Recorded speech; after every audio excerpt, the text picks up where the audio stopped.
ప్రస్తుతం ప్రభుత్వం ఎలా ఉందమ్మా? మీకు మహిళలకు ఎలా ఉంది చెప్పండి? మాకేలా ఉందమ్మా, కొందరు బెత్తడి భూమి ఉన్నది, ఆ ఎరుకు పింఛన్ ఎత్తున్నారు. 400 1000 రూపాయలు ఇచ్చినప్పుడు ఇచ్చి ఇప్పుడు ఇంకేమున్నది మాది. ఆ భూమి పండగ మేము ఎవరో ఉన్నట్టు కూలి చేసుకొని సచ్చామా ముసలి వాళ్ళ మైనానికే భూమి పండకుంటే. వర్షాలు అవి ఎలా పడుతున్నాయి? ఏ వర్షాలు వాళ్ళకి లేదు. మేకేం కాలవా బాలవా ఏముందమ్మా? వాన గుర్తే పండేదా, వాన కొరకుంటే ఎండేదా మా దేశం. మరి ఇంట్లో మహిళలకి ఎంతమంది ఉంటే అంతమందికి 1500 చొప్పున గవర్నమెంట్ ప్రకటించింది కదా. ఏ అమ్మా 15 రూపాయలు కూడా తెయ్యలే మాకు, 1500 అట్టుంచి. మరి ఫ్రీ బస్ అది ఎలా పెట్టారు కదా? ఫ్రీ బస్సు పెడితే మేమేం రోజు ఏం చేయను పోతామమ్మా ఫ్రీ బస్సులో. మాకేమింట ఫ్రీ బస్సులు మేమేమన్నా పోయేవాళ్ళమా చేసేవాళ్ళమా? మా కొడుకులు ఉంటే ఇన్నే ఉండి, మేము ఉంటే ఒక కొడుకు అయితే ఇన్నే ఉంటే ఇంక మేమేం చేసాము? ఫ్రీ బస్సులు పోయి అక్కడ. మీకు పరిపాలన ఎవరిది నచ్చింది?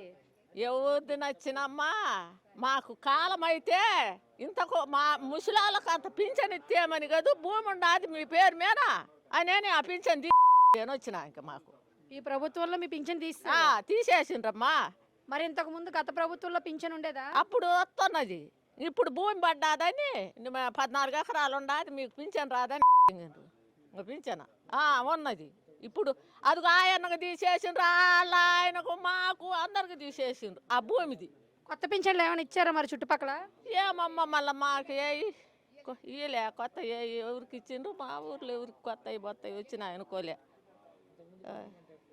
మరి ఇంతకు ముందు అప్పుడు ప్రభుత్వం జగన్ గారి ప్రభుత్వం ఎలా ఉంది? అది నచ్చిందా? ఇప్పుడున్న ఈ ప్రభుత్వం నచ్చిందా?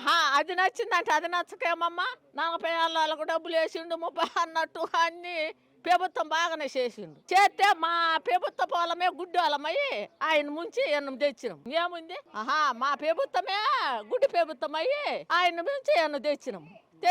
ఆ వాన కూడా దేవుడు ఆ ఎరుకు ఆట కాలం అయింది, ఇప్పుడు పోయింది. ఏముంది మాది? ఆ పింఛన్ అన్న అయ్యా 14 ఎకరాలు ఉంది ఉండటానికి, కాలం కాప ఏం పైరు వేసుకోకపోతే చిల్ల చెట్లు బలిచా మళ్ళీ మేము కూలికి పోయి ఆ ఊరికన్నా పోయి సంపాదించుకొచ్చుకోగలిగిన. మా వర్షాలు ఎలా పడుతున్నాయి? ఈ వర్షాలు లేవు, వాళ్ళకాలు లేదు, వర్షం లేదేం లేదమ్మా. మామూలు నిత్యావసర వస్తువు ఇంట్లో కొనుక్కునే వస్తువులు పరిస్థితులు నూనె కందిపప్పు అన్నట్టు 2000 ఉన్న నూనె డబ్బా 3000 అన్నట్లు 2200 పోయింది, 2300. ఏముంది కొనేయం బాగానే పెరిగినాయి. మరి సంపద సృష్టిస్తానని చెప్పారు కదా, ఏమిస్తానమ్మా? చంద్రబాబు నాయుడు గారు సంపద సృష్టిస్తానని. ఏమీ లేదులే, మా పిల్లలకు అమ్మఒడి పడుతున్నది. అది గొల్లపల్లి భూమి ఎక్కి మా కొడుకు లేనిపోయింది. ఈ మాకున్న దానికే పెంచింది, దానికి అవి కూడా దిద్దు.